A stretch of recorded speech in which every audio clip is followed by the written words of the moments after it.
What is a truth you don't like accepting about yourself? I'm constantly plagued with the idea of fearing failure, but I'm then constantly being lazy and then panic when I see others moving ahead. Holy crap, you are me. I graduated with my business degree last fall, but have yet to leave my full-time grocery store job because I'm good at it and it pays the bills. I'm so afraid I'm going to suck at and fail any new job I get and then lose my stable source of income, so I just keep putting off applying. I've been using the pandemic as an excuse, but in reality it's my anxiety about failure. Meanwhile all my friends are making good money in real jobs, while I'm still stuck as a wage slave making $13 an hour. Interviewing is terrifying. If I haven't interviewed in a while, I start by applying to 1 or 2 companies I hate and try different tactics. Just keep knocking on doors. Only one needs to open.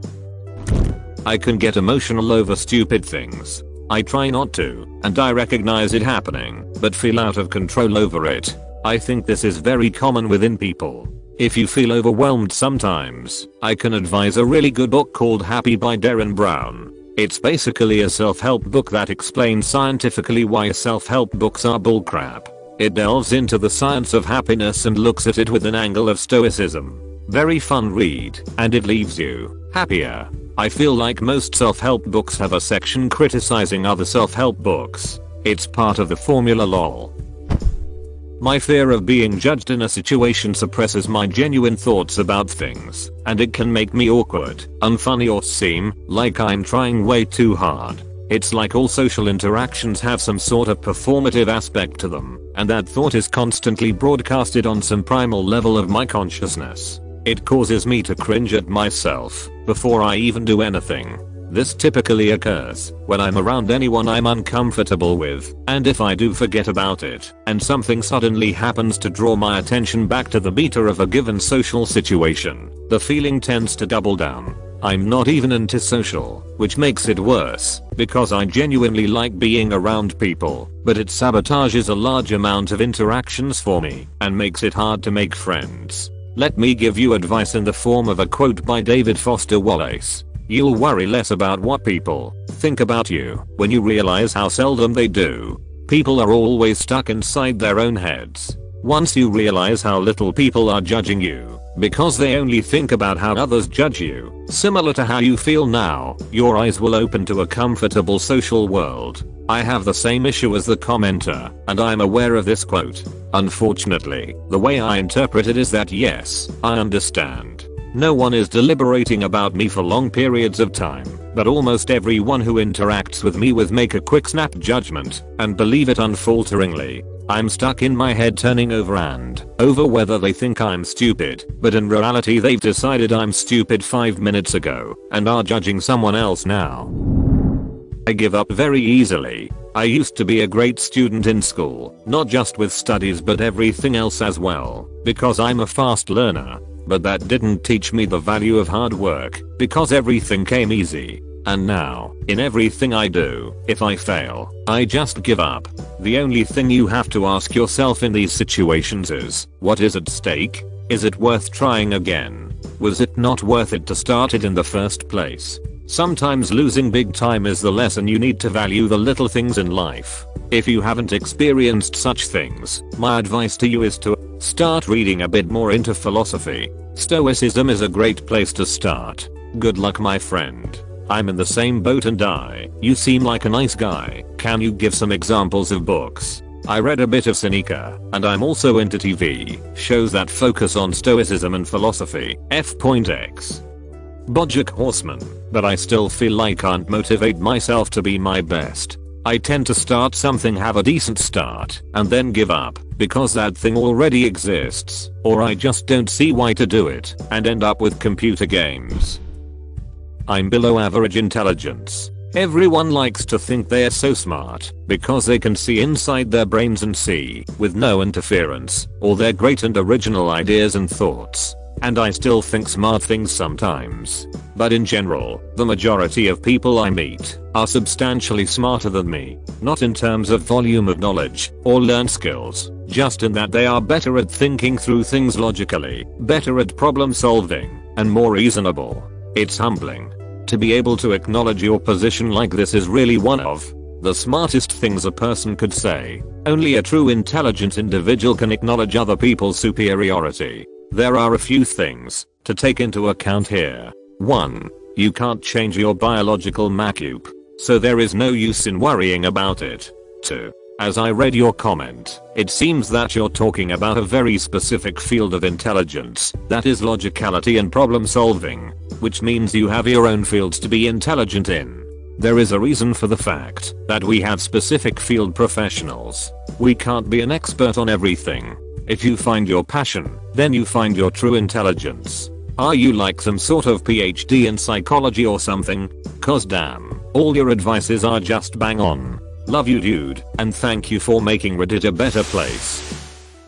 I don't make meaningful friendships, can be friends with someone for years, and then they move, and within a day it's like they never existed for me. I'm gonna tell you a secret, that's the way most friendships are for most people. They are born of convenience, proximity, schedule alignment, same job/classes, after school clubs, etc., and are killed by inconvenience. Social media has given us the illusion of maintaining friendships across vast distances, but the truth is, you aren't a meaningful part of their life anymore, and neither are they to yours. You can talk to them online all day, but the next time you meet up it still might be like meeting a whole new person, because they've had influences that you weren't there to meet, and they've done things they haven't told you, etc.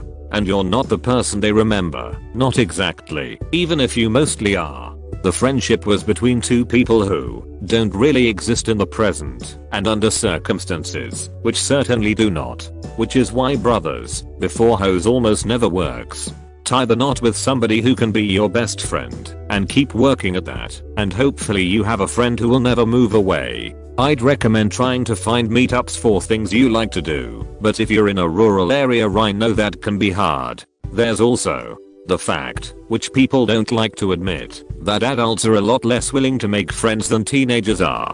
They're carrying around so much more baggage and are less willing to compromise their comforts or beliefs in an attempt to fit in, so adults often come across as standoffish, even when they want to be friendly or conversational. When it comes to clubs, especially if you're into nerdy things, I find often that they chase away people who are not exactly critical of the subject, but people who do not come into it with zeal.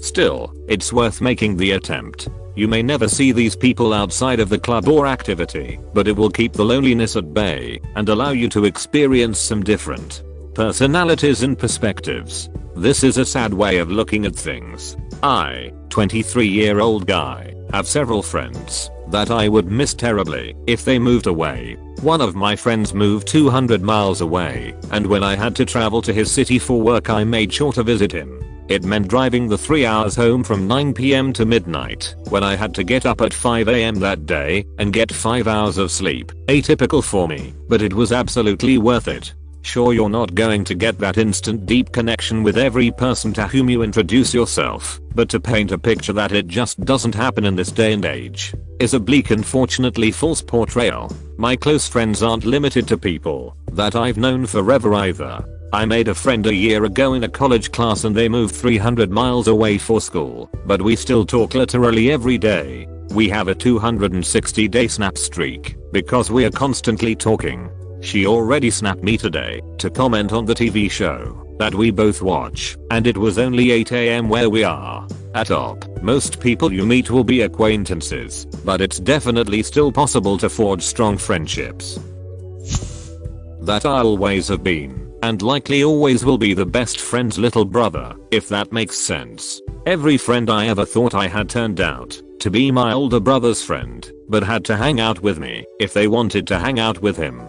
Then I became an adult, and turned out all the new friends I made are actually my wife's friends, who tolerate me to hang out with her. Even feel like my wife married me for monetary support. Dumb move. I'm broke as hell fiscally and physically. Physical support, and to give her a child. TL. Doctor, nobody really likes me for me. They tolerate me for what I can give them, or give them access to. Hey man, don't be too hard on yourself. The fact that these guys chose to hang out with you when they could also just ignore, or even worse, bully you, is a positive fact. As for the wife part, many of us have gone into that street. It's a tough one to accept, but you have done so anyway. I respect that greatly. Not many people are able to see that fault. What's important for you now is to look forward, not backwards. What are your passions, hobbies, interests? Find people, clubs, forums, gatherings, websites etc. where people with similar interests hang out and form a new circle of like-minded friends. More importantly, the fact that you say, "Nobody likes me for me," mostly tells me that you have a difficulty in liking yourself. Let's start with that. For you, I also advise to talk to a professional. I sense you need to come to peace with yourself first. Before you start accepting new people in your life, accept yourself in it first.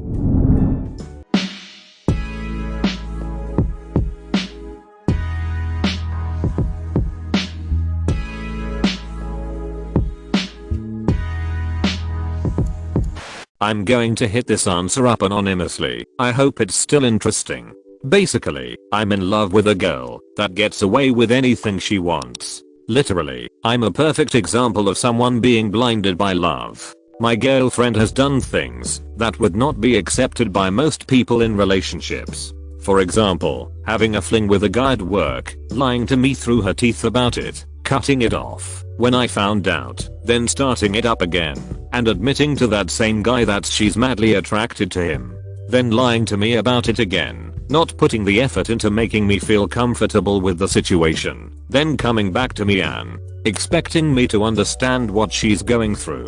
My girlfriend and I are very different in the sense that I'm very verbal and physical in showing affection, whereas she is not so much. When it comes to saying "I love you" before bed, or before work, or when we wake up, or kissing/hugging when we depart or see each other, she would rather live by the idea that I know I love her, so why put the effort into showing me?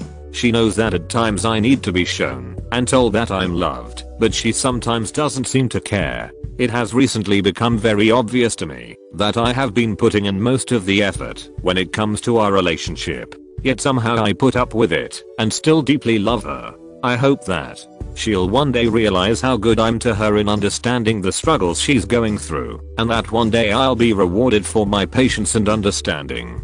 The truth to this is that I feel like a loser sometimes for not having someone that puts the same amount of effort and attention into our relationship as I do. It makes me feel like dirt because I don't stand up for myself and have the balls to move on after being treated badly and not fairly. It hurts me because I know I need to do more, but I'm in love with this woman that is maturing, and I'm praying that part of her maturing will be realizing my worth to her.